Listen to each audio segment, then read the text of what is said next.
Hello students, welcome to my YouTube channel Asan Hindi Gyan. Today we are going to learn the grammar part of grade 11 Hindi from your textbook Hindi text reader of Tamil Nadu State Board Samas. The name of the topic is समास। समास किसे कहते हैं, समासिक शब्द क्या होता है, समस्त पद क्या होता है, समास विग्रह क्या होता है, पूर्व पद, उत्तर पद और तत्पुरुष समास और उसके कैटेगरीज। तत्पुरुष समास के सारे भेद पिछले वीडियोस में हम देख चुके हैं। So today we are going to discuss the rest of the samas, जो द्वंद्व समास। द्वंद्व समास किसे कहते हैं, द्वंद्व समास किसे कहा जाता है और सम एग्जांपल्स फ्रॉम दिस द्वंद्व समास। सो द्वंद्व समास किसे कहते हैं, उदाहरण सहित समझाइए। जिस समास में दोनों पद प्रधान होता है, just this one is very important. This समास में, जिस समास में आपका दोनों पद प्रधान होते हैं, दोनों पद प्रधान मतलब, प्रधान का मतलब है इम्पोर्टेंट। और दोनों पद में क्या क्या था, एक था आपका पूर्व पद और दूसरा था उत्तर पद। सो जिस समास में आपके पूर्व पद और उत्तर पद दोनों पद प्रधान होते हैं, इम्पोर्टेंट होता है, वहां आपका द्वंद्व समास होता है। और समास विग्रह करते समय यहाँ पर और, या, एवं आदि का प्रयोग किया जाता है। सो ये और, या और एवं, this three words you are going to use when you are going to do dvandva samas. सो अभी हम कुछ एग्जाम्पल देखते हैं। सामासिक शब्द। सामासिक शब्द, सामासिक शब्द क्या होता है, जो शब्द समास के बाद बनता है। माता पिता, माता पिता। सो यहाँ पर माता हाइफन पिता, ये क्या हुआ आपका समासिक शब्द यानी समस्त पद। ये समास होने के बाद, after doing the samas, whatever the new word we get, that is known as समासिक शब्द। सो यहाँ पर समासिक शब्द हुआ माता हाइफन पिता। लेकिन इसका विग्रह करेंगे, if we are going to split this new word into different words, तो यहाँ पर हम क्या क्या शब्द लगा सकते हैं, और, या, एवं। सो इसका समास विग्रह क्या होगा, माता और पिता। माता और पिता, जब हम समास विग्रह करेंगे इसका, तो हम और शब्द का प्रयोग करेंगे। Whenever we are doing the समास विग्रह of your द्वंद्व समास, हमें क्या क्या वर्ड यूज करना है, which word we are going to use, और, या, एवं। सो माता पिता, माता और पिता। लंबा हाइफन चौड़ा, तो लंबा और चौड़ा। नर नारी, तो उसका समास विग्रह क्या होगा, नर और नारी। देश विदेश, देश और विदेश। लाभ हानि, लाभ और हानि। लाभ मतलब प्रॉफिट, हानि मतलब लॉस। अमीर गरीब, अमीर मतलब रिच, गरीब का मतलब हुआ पुअर। सो अमीर हाइफन गरीब, ये आपका हुआ सामासिक शब्द। So after splitting this one, we are getting samas vigraha. समास विग्रह करने से इसका क्या मिलेगा, अमीर और गरीब। सो ये कौन से समास में आते हैं, द्वंद्व समास में। नर नारी, नर और नारी, नर और नारी। यहाँ पे टाइपिंग मिस्टेक है शायद, नर और नारी। भरा पूरा, भरा और पूरा। भला बुरा, भला और बुरा। पाप पुण्य, पाप और पुण्य। देवासुर, देव और असुर। सो यहाँ पर और को हटा देने से, इफ वी आर रिमूविंग और, then we will get the samast pad देवासुर। Radha Krishna, Radha और कृष्ण। धनुर्वाण, इसका समास विग्रह करेंगे तो क्या होगा, धनुष और वाण। हरि शंकर, हरि और शंकर। सो जहां पर ये समास विग्रह करते समय हम और, या, एवं आदि शब्द का प्रयोग करते हैं और जिस समास में दोनों पद यानी पूर्व पद और उत्तर पद दोनों पद प्रधान होते हैं वहां द्वंद्व समास होता है. So after dvand, the new thing we are going to learn, next category is your Digu Samas. Digu Samas.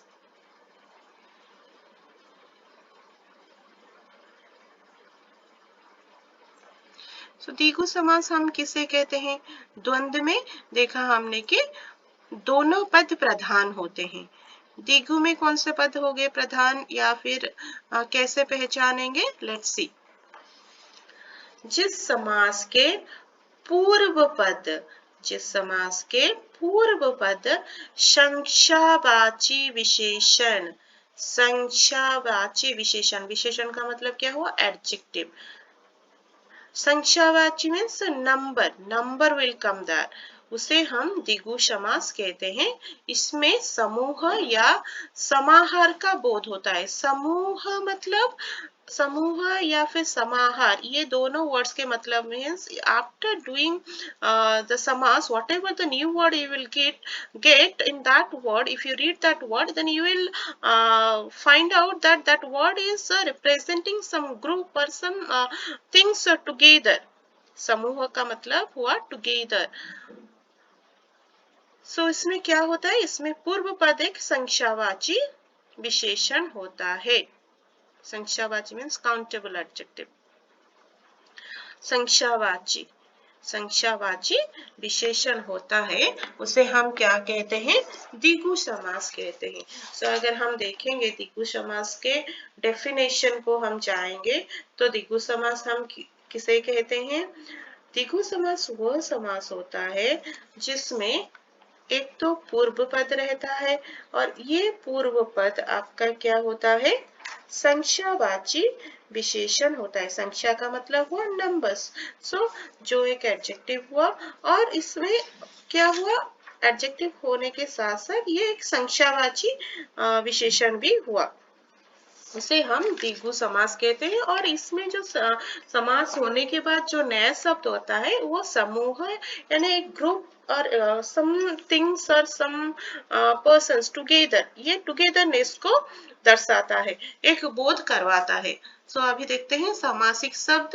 यहाँ पे दो कॉलम है, समासिक शब्द और विग्रह, यानी ये समास होने से पहले वाला और ये समास होने के बाद. ये जितने सारे हुए लेफ्ट साइड वर्ड्स है ये समासिक पद यानी समास होने के बाद, और ये सारे समास होने के पहले. सो 5 बटों का समूह. समूह मीन्स मैंने आपको क्या बताया? टुगेदर.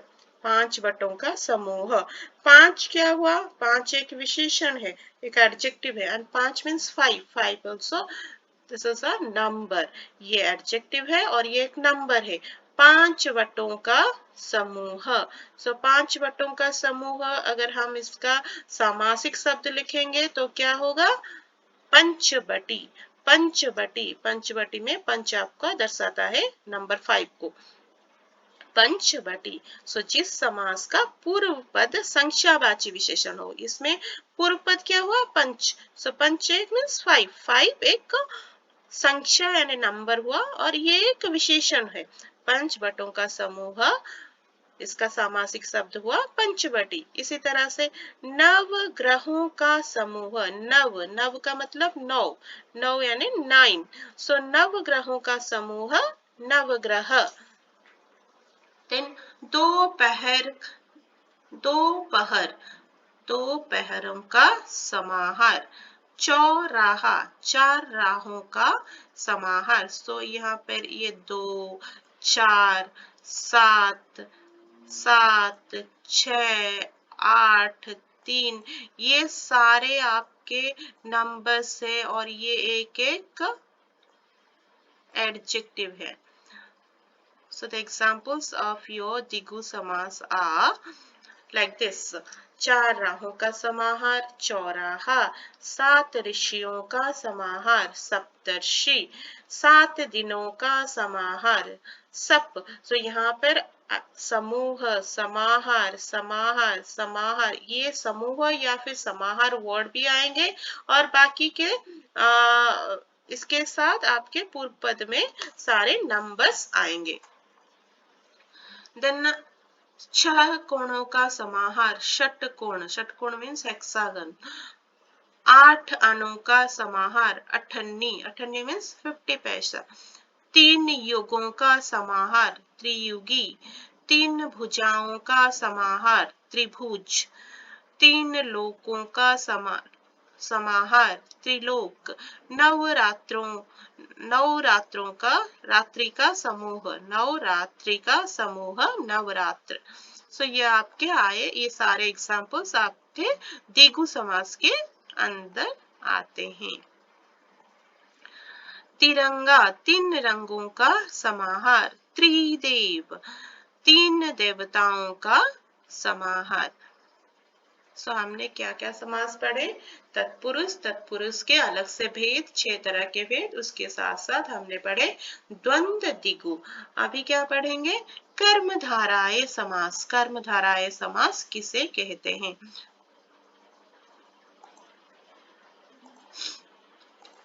जिस समास में पूर्व पद विशेषण, आपका पूर्व पद क्या होगा?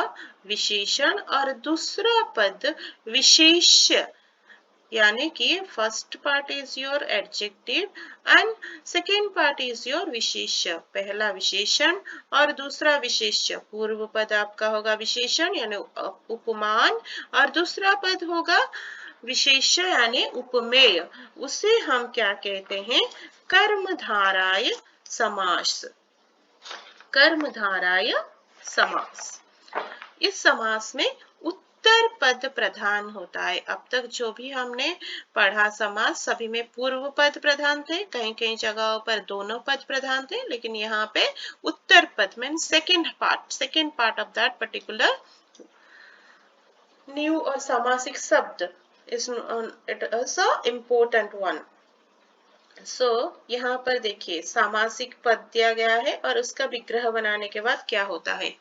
प्रधानाध्यापक। प्रधानाध्यापक मीन्स जो अध्यापकों में प्रधान है, जिसे हम प्रिंसिपल बोलते हैं। सो इसका अगर हम समास विग्रह करेंगे तो कैसा आएगा? प्रधान प्लस अध्यापक, प्रधान प्लस अध्यापक, प्रधान प्लस अध्यापक। अध्यापक मीन्स व्हाट? टीचर। प्रधान, सो अध्यापक एक क्या हुआ? नाउन हुआ, लेकिन प्रधान एडजेक्टिव। कैसा अध्यापक? प्रधान अध्यापक। सो यहाँ पर अध्यापक जो उत्तर पद में रहा अध्यापक, ये आपका हुआ इम्पोर्टेंट, और ये आपका हुआ विशेष्य। कैसा अध्यापक? प्रधान अध्यापक। तो मिलाकर क्या हुआ? प्रधानाध्यापक। नील कमल, कमल क्या हुआ? कमल means lotus, lotus is a noun. कैसा कमल? नीला रंग का कमल, नीला means blue, so blue lotus. नील कमल, नील कमल से यहाँ पर उत्तर पद प्रधान होता है और इसका पूर्व पद क्या होता है? विशेषण होता है, और दूसरा पद यानी उत्तर पद विशेष्य होता है। पहला पद उपमान होता है, दूसरा पद उपमेय होता है। पीतांबर, पीतांबर मीन्स इसका अगर समास विग्रह करेंगे, पीला अंबर। पीला मीन्स येलो, अंबर मीन्स स्काई, स्काई सॉरी पीला अंबर, अंबर मीन्स वस्त्र। यहाँ पे अंबर का मतलब हुआ वस्त्र। कैसा वस्त्र? पीला वस्त्र, येलो ड्रेस। महापुरुष, महान पुरुष। बैलगाड़ी, बैलों से खींची जाने वाली गाड़ी। सत्याग्रह, सत्य के लिए आग्रह। कमल नयन, कमल के समान नयन, कमल के समान नयन। ये जो उपमान और उपमेय की बात मैं बोल रही थी, उपमान क्या होता है? ये आपका पूर्व पद में होता है। तो उपमान में क्या हुआ? कमल। उपमेय क्या हुआ? नयन. Nine means eyes. So here these eyes are compared with your lotus. यहाँ पर आंखों को कमल के साथ कंपेयर किया गया है. कमल नयन किसे बोलते हैं हम? भगवान विष्णु को. सो उनके आंखों को कमल के समान खूबसूरत बताया गया है. सो नयन हुआ उपमेय. नयन की मतलब आंखों की सुंदरता कमल के साथ कंपेयर किया गया है. सो यहाँ पर उपमान की तुलना उपमेय के साथ हुआ है. उपमेय की तुलना उपमान के साथ हुआ है. महाकवि, महान है जो कवि. नराधम, अधम है नर जो. सत धर्म, सत है धर्म जो. क्रोधाग्नि, क्रोध रूपी अग्नि. दैट मीन्स क्रोध, यहाँ पर क्रोध को अग्नि के सहित समान किया गया है, तुलना किया गया है. कैसी गुस्सा है? गुस्सा बिल्कुल आग जैसा है. वचनामृत, वचन रूपी अमृत, मतलब इसकी भाषा, इसकी बोली अमृत के समान मीठी है. मृग नयन, मृग के समान नयन. महारानी, महती रानी. परमेश्वर, परम ईश्वर. नीलोत्पल, नीला उत्पल. का पुरुष, कायर पुरुष. चंद्रमुख, चंद्र के समान मुख. चरण कमल, चरण रूपी कमल. परमानंद, परम है जो आनंद. ये आपके सारे आते हैं कर्मधारय समास के अंदर. और कर्मधारय समास में क्या होता है? पहला पद आपका विशेषण होता है, दूसरा पद उत्तर पद विशेष्य होता है, या फिर ऐसे बोल सकते हैं पहला पद उपमान, दूसरा पद उपमेय होता है. और ये कारक के आधार पर जो तत्पुरुष समास के भेद है वो सारे मैंने पहले वीडियो में जो पहले डाला हुआ था दूसरे पार्ट 2 में, उसमें अच्छी तरह से समझाया है. और ये कुछ एग्जाम्पल्स है. You have to learn from the text book. जैसे यहाँ पर हुआ प्रतिदिन, प्रत्येक दिन, या दिन दिन, यथाशक्ति, शक्ति के अनुसार, भर पेट, पेट भर, आजन्म, जन्म पर्यंत. सो बहुत सारे एग्जाम्पल्स आपकी किताब में दिए गए हैं. You have to learn all these things. And as I told you, in exam they might ask you, either they will ask to do, ये समासिक शब्द दे देंगे, इसे आपको समास विग्रह में बदलना है, या फिर they will give you some समास विग्रह and you have to find out the samasik shabd, or else they will give you some samasik shabd with samas vigraha and they will ask which type of समास is this. ये किस तरह का और किस प्रकार के समास हैं. whether द्विगु, द्वंद्व, हम and sometimes it will come as a 2 mark question. द्वंद्व समास किसे कहते हैं, द्विगु समास किसे कहते हैं, कर्मधारय समास किसे कहते हैं, तत्पुरुष समास के कितने भेद होते हैं, समास कितने प्रकार के होते हैं, समास किसे कहते हैं. These are the important questions they will ask, and in most of the time they will ask Neel Kamal, पीताम्बर, मृग नयन, सप्तर्षि, चौराहा, Panchavati. These are some important examples they will ask in the exam. I hope children आपको समास के समास क्या होते हैं, पूर्व पद, उत्तर पद क्या होता है, समस्त पद क्या होता है, या फिर सामासिक शब्द क्या होता है, समास विग्रह कैसे करते हैं, और समास के कितने भेद होते हैं, तत्पुरुष समास के कितने भेद होते हैं, और बाकी सारे डेफिनेशंस एंड एग्जांपल आपको अच्छी तरह से समझ में आया होगा. I hope children you like this video. Thank you so much for watching my videos. Please subscribe my channel and share it. Thank you so much.